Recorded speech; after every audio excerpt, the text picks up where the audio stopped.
భారత ఎగుమతులపై 50% సుంకాలు విధించే నిర్ణయం ఆగస్టు 27 నుంచి అమల్లోకి వచ్చింది. భారత్ నుంచి ఎక్కువ శాతం ఎగుమతులు అమెరికాకే పోతాయి కాబట్టి అవి ఇప్పుడు గణనీయంగా పడిపోతాయనే అంచనా ఉంది.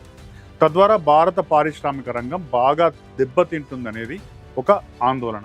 మరి నిజంగానే భారత్ దెబ్బతింటున్నదా? రష్యా నుంచి చమురు కొనుగోలు చేయడం ద్వారా వచ్చే లాభం కన్నా అమెరికా సుంకాల వల్ల కలిగే నష్టం తక్కువనా? ఇది చాలా కీలకమైన అంశం. నిజానికి అమెరికా సుంకాల ప్రభావం ఎంత అనే విషయంపై కేంద్ర ప్రభుత్వం చాలా బాగా కసరత్తు చేసింది ముందుగానే. అమెరికా నుంచి ఇటువంటి దాడి జరుగుతుందని భారత ప్రధానమంత్రి నరేంద్ర మోడీ, కేంద్ర కేబినెట్ ముందుగానే ప్రత్యామ్నాయ ఏర్పాట్లు కూడా చేశారు. कभी भी अहित नहीं होने देंगे। दबाव कितना ही क्यों ना आए, हम झेलने की अपनी ताकत बढ़ाते जाएंगे।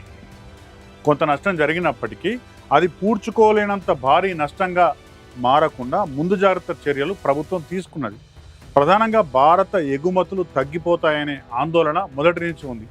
ఇది నిజం కూడా. కానీ అమెరికాకు ఎగుమతులు తగ్గినప్పటికీ భారత్కు పెద్దగా నష్టం లేదని ఇప్పుడున్న గణాంకాలు మనకు చెప్తున్నాయి.